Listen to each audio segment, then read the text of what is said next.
Good morning, everyone. Last but not least, the final presentation of the event. We're going to present you our country analysis for Japan. And the title of our presentation is, Will the Sun Rise Again in Japan? The Japanese history shows us how international wars, financial crises, and natural disasters have shaped the Japanese economy over the years. But yet, its most creative economic policy is coming.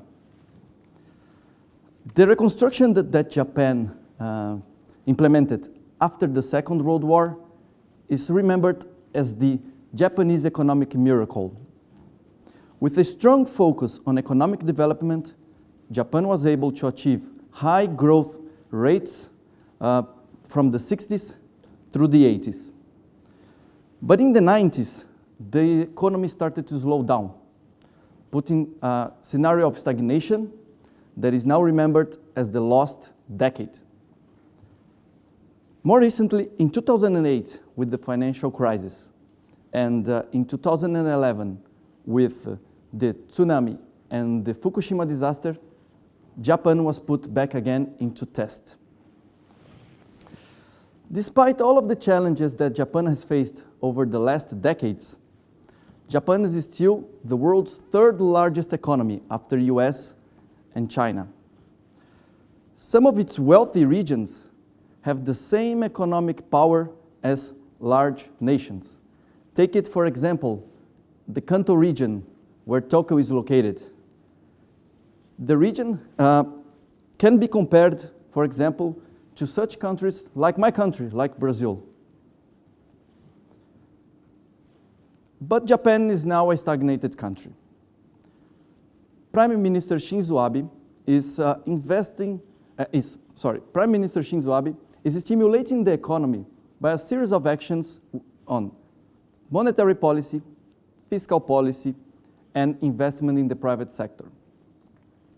This series of actions is the famous and the so-called Abenomics. Look how nice this graphic looks. It really looks Japanese. And we did not Google it. It is actually from the official material from the Japanese government to promote Abenomics. So, Abenomics consists of 3 arrows. The first arrow is about a bold monetary policy, where the main goal is to achieve a 2% inflation rate. The second arrow is about a flexible application of fiscal stimulus, with the government working with public works spending, government consumption, and tax incentives. And the third arrow is about a growth strategy to promote private investments. According to the Japanese government, the key success factors for the Abenomics are promotion of investment, integration with global economy, enhancement of diversity, and creation of a new market. And as we can see from these graphs, also from the Minister of Japan, it is clear all the effort that the government is doing in order to reach the common public and gain their support. Now let's talk about monetary policy and fiscal policy. We have seen that since 2008, Japan has faced 2 major economic crises. Those crises put the country into a recession and also into a deflation scenario. So, to end deflation and stimulate consumption, the Bank of Japan implemented monetary quantitative easing actions in order to inject liquidity into the economy. By doing this, the Bank of Japan managed to lower the interest rates, making them bank loans more attractive and therefore stimulating the consumption. This monetary quantitative easing actions from the Japanese government and the central bank, yes, it is ending the deflation, but there is still a long way to reach the 2% inflation target set by the government as a sustainable inflation rate. What about the fiscal policy? Japan has one of the world's highest public debts, as we can see from the first chart. Rising in public social spending has kept the public debt in an upward trend. But the fact that Japan has low interest rates have mitigated the problem. So, in order for Japan to protect itself from the high level of public debt, it has to create a strategy to protect itself from the interest rates. Just to conclude my part, despite all of the policy measures that the government of Japan is doing to implement and to end deflation, it seems like that the main challenge to deal with the deflation in Japan is to end the deflation mindset of the Japanese public. So the question that remains is, despite injecting money into the economy to increase consumption, how can we end the so-called futon money? Now I'll hand to Julian that will talk about labor and productivity and Abenomics. Thank you, Daniel. Good afternoon. Can you hear me okay? Yeah, mic's on. So before we go into details about the labor sector of Japan, I think it's very important that we also discuss some of the demographic challenges the country is going to face in the near future. And that is because if the demographic landscape of the country doesn't change by the year 2050, as you can see from the model, the working age population of the country is not going to represent more than 50% of the population overall. Among other things, this is going to have a detrimental impact on the country's productivity, competitiveness, as well as on the growth of its GDP. To address this, Shinzo Abe is trying to increase the productivity of the country by promoting meritocracy. In addition to this, the administration is trying to attract as much foreign talent as possible into the economy. They're doing this using different types of incentives, such as internships, scholarships, as well as creating job opportunities to attract as much foreign talent as possible into the country. As a personal reference, I was born in Ecuador, and I have friends from Ecuador, Colombia, and Peru who are currently working and studying in Japan with scholarships paid in full by the Japanese government. No other developed country is offering this kind of opportunities to the Latin American region. So it's just an example to illustrate the extent to which the Japanese government is going to attract the right type of immigration and talent into its economy. And finally, the administration is also encouraging women's participation in the current job market by enhancing some of the childcare services, as well as by making reforms to the current tax and social security systems. So all these elements I just mentioned have a very specific objective, which is to change the mindset of Japanese employers and Japanese employees to create a more diverse and productive labor sector in Japan. But in addition to revitalizing the labor sector of Japan, the country is in a very urgent need to rebalance its trade so that they can become the investment magnet they were not too long ago, as well as to becoming again the export superpower they were not too long ago, a few years ago actually. Because as you can see, Japan's current account balance has significantly dropped since 2010. This can be explained by the trade imbalance that occurred right after the Fukushima disaster. Since 2011, the value of imports into Japan has significantly increased the value of Japanese products and services that are being sold abroad. And to aggravate things, in 2014, the country recorded the worst trade balance in its recent history. A fundamental first step to address this preoccupying trend that I was just mentioning is to mitigate the dependency that the country has on the import of mineral fuels from countries like Qatar, the US, and Saudi Arabia. That is because the import of mineral fuels accounts to about 34% of all the imports that go into Japan. Now, 35% is a big number, but it shouldn't be surprising if we consider that before the Fukushima disaster, 30% of Japan's electricity came from nuclear power. So as we speak right now, the majority of the 48 reactors in Japan are shut because of the controversy about the technology and the controversy about its safety. And as a result, the electricity rates of industrial users have also increased by 30%.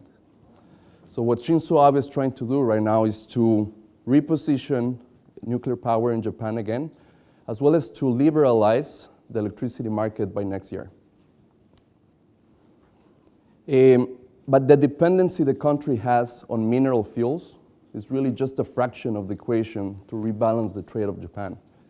And as such, what Shinzo Abe is trying to do, which is fairly ambitious, is to double the inward FDI, or foreign direct investment, into the country to 35 trillion yen by the year 2020. He's also pledging to create the world's best business environment for companies to operate in. And he's trying to achieve this by creating 6 national strategic zones across Japan, with the purpose of decentralizing and diversifying the industries and key sectors that are going to operate in Japan in the future. So in the next and last part of the presentation, Vivian is going to discuss which industries and which companies are going to benefit from the renaissance of these industrial changes that are happening in Japan in the near future. Thank you. So, despite Japan's historical trade and self-sufficiency in rice, Japan has today to import 60% of its food. Agriculture is highly subsidized, as only 12% of the land is cultivable.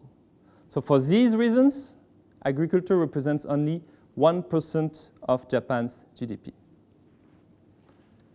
However, Japan can rely on its strong, high technological industries. Japan pushed towards innovations and research and development since the 1980s, which led to the era of technological independence. Services, with 72% of the GDP, is the strongest sector.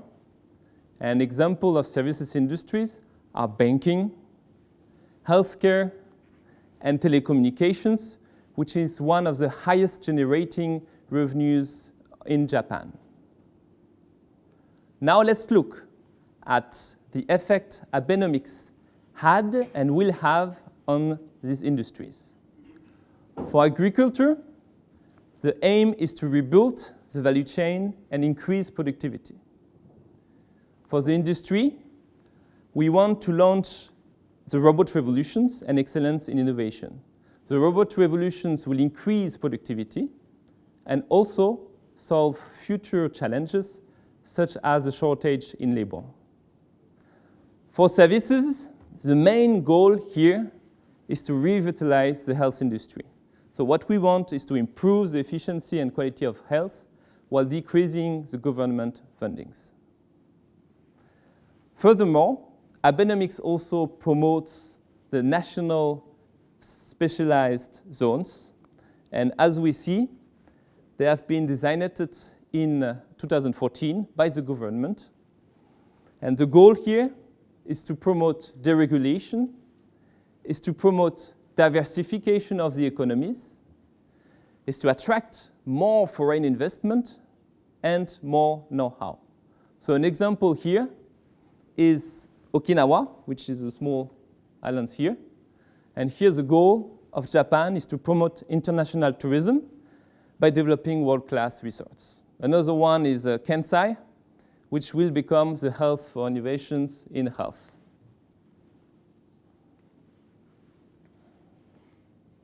Now, the last main Abenomics measure is that the Japanese government will start incentives for foreign global companies that will operate their research and development center or operations in Japan.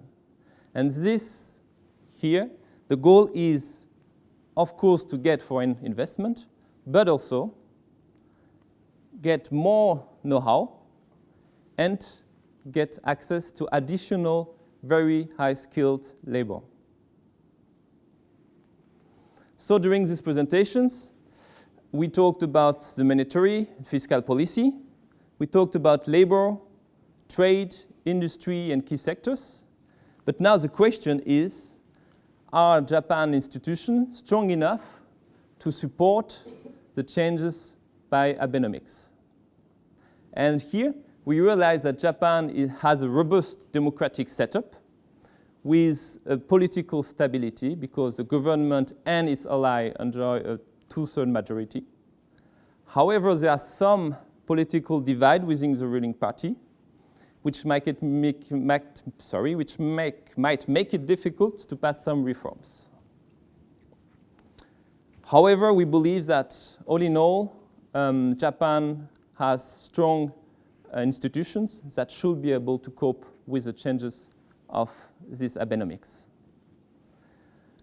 For future challenges, Japan will also need to soften its relations with its Asian partners, such as China and South Korea. Here also the goal is to promote foreign investment and increase trade. So now, let's summarize the effect of Abenomics on Japan GDP. So I know economists like complicated frameworks, but we'll try to keep it simple. All right, so the bottom left part here is the labor. Here we talked about trade and productivity. Here we talked about the monetary policies.